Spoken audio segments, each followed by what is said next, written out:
The next world war, the assassination of Vladimir Putin, and a revolution that will change society forever. I'm your host Jay Durana, and we have all of this on today's most amazing top 10 list. Coming in number 10, we have World War III. USS Flynn, prepare to engage. I don't know what needs to happen to kick off a world war, but it would seem that tensions are pretty high right now. I mean, we have a global pandemic, a global economic crisis. We just watched one of the strangest presidential elections that I have ever seen, and it would seem that the super rich just keep getting richer. So I don't know how unstable things need to get to force countries to go into an all-out war with each other, but it would seem that we might be reaching a breaking point. In one of Nostradamus' passages, he wrote, "Twice put up and twice cast down. The East will also weaken the West. Its adversary, after several battles chased by sea, will fall at time of need." This could mean that there will be a conflict break out between the East and West. Who those people will be, I have no idea. I don't have the gift of clairvoyance and I don't even watch the news, so I'm just spitballing over here. But if I had to guess who the big superpowers in the East and West are, we got America and we also got China. Russia could be one of those guys too. They might want to all get at each other's throats because one of these countries might think that they need a bigger seat at the table. We also have the fact that new tax laws are going to be put on the super rich, and that always ruffles some feathers. Coming in at number 9, we have rising sea levels. Okay, let's revisit one of the points that I just brought up. Again, Nostradamus said adversaries after several battles chased by sea will fail at time of need. Okay, so if we were able to read this normally, it sounds like we're talking about war. But your adversary doesn't have to be a person. What about our planet? I mean, it says chased by sea. What if it literally means the sea will be chasing us down and trying to take our land away from us because the sea levels are rising and we're going to end up underwater? And when it says we fail in time of need, that could be referencing all the people that need help now from sea levels rising and all the ways we could probably help slow down climate change that we aren't doing, and how all these people will be left in the dust by the rapidly changing environment.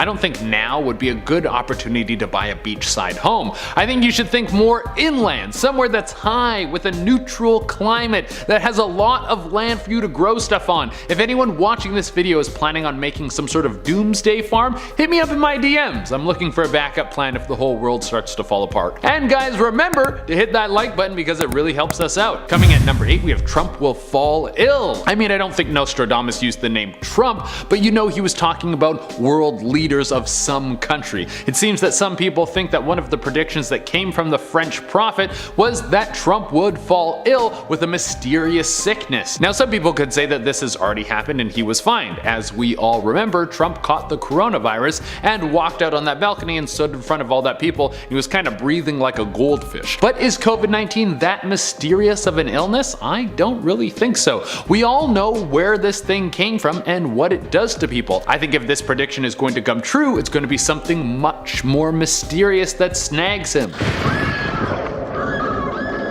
Now, what is that mysterious thing going to be? Well, I have no clue. If I did, it wouldn't be that mysterious now, would it? But I think it would be something that would have him in the hospital for quite some time. Will this take the dude out? I don't know. I told you guys this thing is supposed to be mysterious. Coming in number 7, we have the assassination attempt of Putin. Well, this one actually makes perfect sense. The guy's supposed to be maybe the most powerful person on the planet. And when you're in the hot seat and people are very afraid of you, they are also gunning to take you out. There's an old rule of power. You never want to be the king. You want to be the guy who advises the king, because if he ever falls, you can be like, dude, I didn't even do anything. It was all this crazy dude. And then you can sneak out with anything horrible happening to you. But Nostradamus has called that someone will come for the king and try to take his crown. Not only that, but that the reason he will be assassinated will be attributed to the fact that someone close to him betrays him.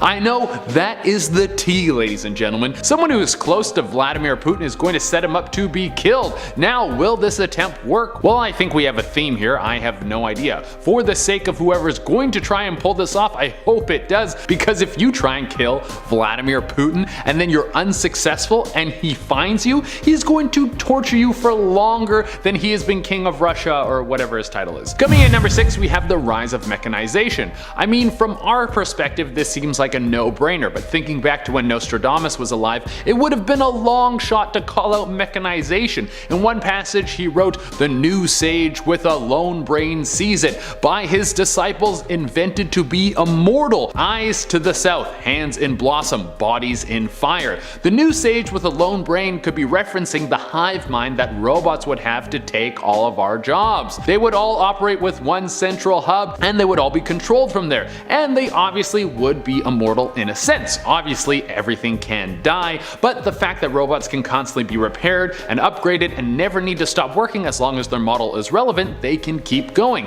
Having a robot workforce is the closest thing we'll ever have to having someone who can work forever, never need a break, and they also don't need any rights. But what does that mean for everyone else who needs to work to feed their family and just to survive? I mean, we don't really have a system set up for people who want to opt out of capitalism. Do I hear universal basic income, anybody? Nice.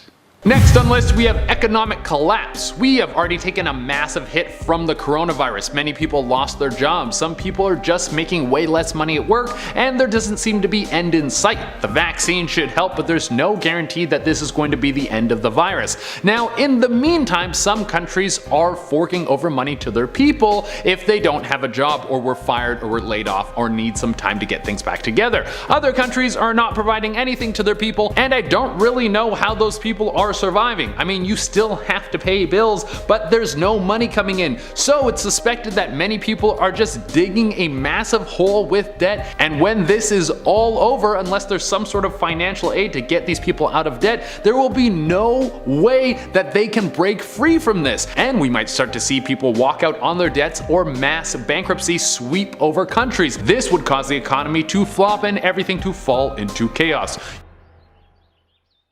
Well, that sucks. Coming at number 4, we have the vaccine will make us sick. Now, I want to say right off the bat, I am not anti-vaccination. This is a top 10 list for a top 10 channel, and this video is about predictions from a guy who is dead. Don't take this too seriously. So Nostradamus predicted a massive plague around 2020, and I think it's easy to see what the plague was. It was clearly COVID-19. But some people are speculating that the real sickness is yet to come. Are you kidding me? I mean, I hope that this isn't the case. We might be at the tail end of this thing, so I would like it to be over as soon as possible. If another pandemic is on its way, I'm just going to move to some isolated island and become a farmer. But some people suspect that the vaccine was a rush job and will lead to more people getting sick and cause a second outbreak of a new virus that we are not prepared for. That sounds lovely. You are not prepared. Coming in number 3, we have natural disasters. This is nothing new coming from Nostradamus. This is the kind of thing he loves to call out, but this time it seems to be focused in one place, and that place is America. There are earthquakes, tornadoes, floods, and a whole bunch of other junk that might be headed towards the States in 2021. I mean, can't things finally turn around after how crazy of a year 2020 was? You think the universe would be tired of stressing everyone out for just a little bit and would take a break, but it turns out that things might get even more hectic. But if you're not living in the States, I guess it's nice to know that Nostradamus hasn't called any destructive feats of nature to come crashing through your door. I guess it's time to start dipping into that donation fund, because there might be a few places that are in need of some help in the coming year. Coming in at number 2, we have mass revolution. We are in the late stages of capitalism, and as much as people like to pitch the idea that everyone can make it in this world with a little elbow grease and time, that's not true for everyone, and the gap between rich and poor is growing every day. It's constantly harder to live as a middle-class worker and just make enough money to simply raise a family, and people might start saying enough is enough. Nostradamus predicted a massive shift in humanity in the year 2020 or 2021, that there will be a new consciousness and the public perception of how to act will be geared towards different ways of living.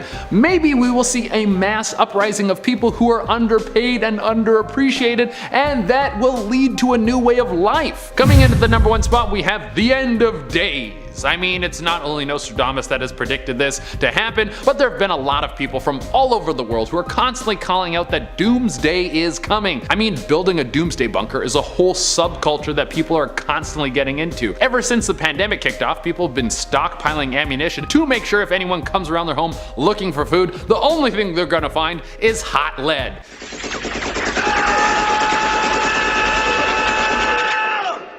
But maybe it is this year. It would seem that so many horrific things are crescendoing at the same time. We have a global pandemic that has been hitting the world so hard. We have climate change that is supposed to make our planet unlivable and possibly lead to the end of humanity. We have an economic crisis on the horizon that we haven't heard any action plan for, and on top of all of this, political tensions are at an all-time high. And not to mention, there's always one of those super volcanoes that could blow up at any second. I'm sure if something like that happened, we would all have the ample stress levels to deal with it, and none of us would freak out. We would all be super calm, of course. Anyways guys, that has been our list. I've been your host, Shade Arena, and I'll catch you in the next video.